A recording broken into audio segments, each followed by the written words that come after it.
Boa tarde. Nesse segmento do Visão Libertária, vamos ao artigo sugerido e escrito por P. Vitor e narrado por Felipe. Corpo de Jeffrey Epstein tinha sinais de homicídio, diz legista. Parece que a história de Jeffrey Epstein, a história de morte mais associada a políticos dos últimos tempos, ganhou contornos fortes e previstos pela maioria de nós. Um patologista forense, contratado pela família Epstein, afirmou nessa última quarta-feira, dia 30, que a autópsia realizada no corpo do empresário sugere que ele não se suicidou, mas que foi assassinado.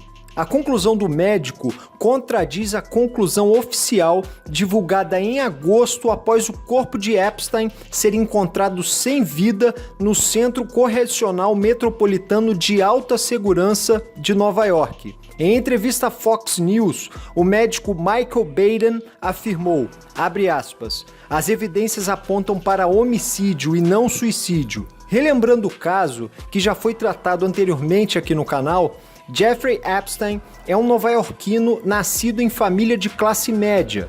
Ele começou a trabalhar em um banco de investimentos e aparentemente se destacou muito na função, ganhando muito dinheiro. Rapidamente foi promovido para cargos altos no banco, até que em determinado momento fundou seu próprio banco de investimentos. Depois foram várias outras empresas e bancos, cargos de consultoria em empresas financeiras, enfim, uma carreira de muito sucesso no mercado financeiro. Agora, note que todo esse sucesso foi cercado também de transações obscuras. O banco de investimentos que ele fundou era conhecido por comprar empresas com pouco valor na bolsa, fechar essas empresas e vender seus ativos. Lembram do filme Uma Linda Mulher, em que Richard Gere era um investidor desse tipo? Pois bem, mas por mais que as atividades dele no mercado financeiro fossem questionáveis do ponto de vista moral, até onde se sabe, não houve nenhuma condenação nessa área. É fato bem conhecido que, além de ter se tornado multimilionário saindo do nada, ele passou a integrar o High Society de Nova York, fazendo amizades com todos os poderosos e famosos de lá. Estava sempre em festas e tem vídeos dele, inclusive, com Donald Trump, Bill Clinton, Hillary Clinton, enfim, com todos os grandes figurões americanos da política. Pois bem, em 2007, a coisa deu problema. E não foi qualquer coisa, não. Uma mulher o acusou de pagar garotas de 14 anos por sexo em seu apartamento em Manhattan e em sua casa na Flórida. Ele fez então o chamado plea bargain, em que ele se declara culpado em troca de uma pena um pouco menor. Assim o caso é mais rápido e não precisa de muita investigação. É lógico que o plea bargain é algo positivo, mas eventualmente há abusos. Assim, ele cumpriu pena de 13 meses de prisão em 2008 em regime semiaberto e foi registrado como sexual offender, ou seja, ficou no cadastro de predadores sexuais e ponto.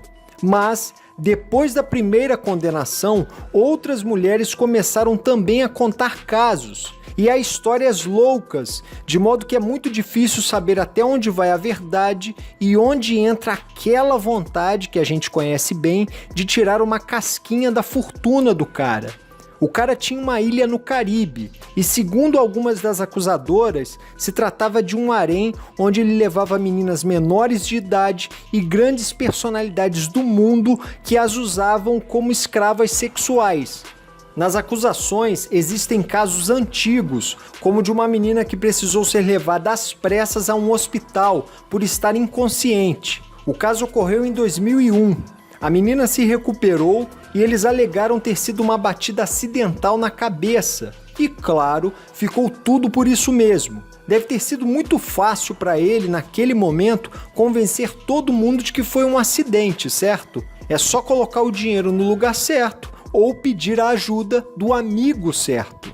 Veja, esse caso aconteceu antes do primeiro caso ter sido levado à justiça em 2008, mas parece que existem casos depois também. Ou seja, mesmo tendo sido condenado, cumprido pena e está registrado como criminoso sexual, ele continuou a cometer crimes. É algo impensável aqui em Banânia, né? Isso jamais ocorreria aqui. Quando essa segunda leva de acusações veio à tona, gerou um escândalo lá, como era de se esperar, com o pessoal alegando que o plea bargain original havia sido muito leve com ele. Um secretário do Trump, que foi um dos promotores responsáveis pelo acordo original, foi demitido e está sendo processado. E quando ele foi preso, logo começaram piadas de que ele iria se suicidar, porque se ele abrisse a boca em um novo plea bargain, ele teria que entregar uma galera poderosa. Bom, de forma não surpreendente, o empresário americano foi encontrado morto em 10 de agosto, enquanto aguardava julgamento por acusações de pedofilia e tráfico sexual de jovens em circunstâncias suspeitas. Desde que surgiu a notícia, não havia provas, mas todos os indícios já davam conta de que o CPF de Epstein seria cancelado por outras mãos, que não as dele. Mas o que torna esse tema especial e em que medida ele se liga ao libertarianismo? Para qualquer ser que não acredite em bondade dos reis do gado, há 3 problemas gritantes no caso: circunstâncias, poder e conflito de interesses. Começando pela primeira, o falecido estava na área mais segura da prisão mais rigorosa dos Estados Unidos, com monitoramento de 24 horas e na observação suicida para que ele evitasse tirar a própria vida. Fica a pergunta: como é possível algo acontecer sem que ninguém veja? Se ocorreu algo, ou foi alguém de dentro da penitenciária, ou no mínimo isso foi permitido, ou seja, ocorreu uma omissão na execução do trabalho. Um exemplo claro é o fato das câmeras apontadas para a cela de Epstein estarem quebradas. Como alguém que precisa ser monitorado está em um local sem monitoramento? Segundo o New York Times, o empresário assinou um testamento 2 dias antes da sua morte, e os guardas que vigiavam sua cela dormiram por 3 horas, quando na verdade deveriam fazer rondas a cada meia hora. Ou seja, juntando todas as peças, está cada vez mais nítido que a história contada pela polícia nova-iorquina não é real.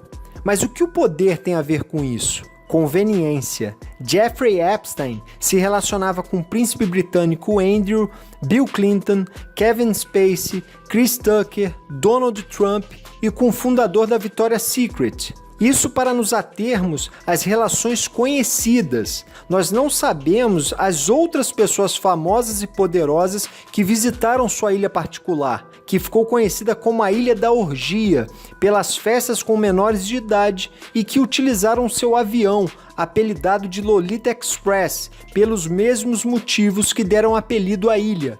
Não seria conveniente que um homem que sabe os segredos de tantos figurões e até segundo investigações era um dos grandes doadores da Fundação Clinton, pudesse explodir a elite e os políticos de todo o mundo com uma única frase? Evidentemente que sim.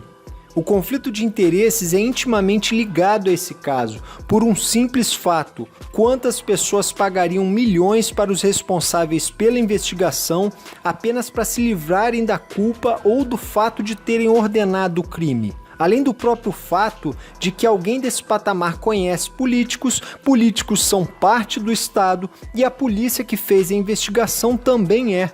Evidentemente que esse caso deve ser a ponta de um iceberg envolvendo tudo que Jeffrey Epstein fez e com quase 100% de certeza pode-se afirmar que o cidadão não era nem um pouco ético ou minimamente honesto, mas se há a possibilidade desse crime estar escondendo algo de proporções homéricas que pode implodir governo, empresas e celebridades ao redor do mundo, ele deveria ser investigado. Um caso muito similar é o caso do Celso Daniel, o ex-prefeito petista de Santo André, em São Paulo, que de acordo com investigações foi morto por uma máfia de transportes. Mas recentemente Marcos Valério, delator do Mensalão, afirmou que Lula é o mandante do crime, o que desde a época era especulado.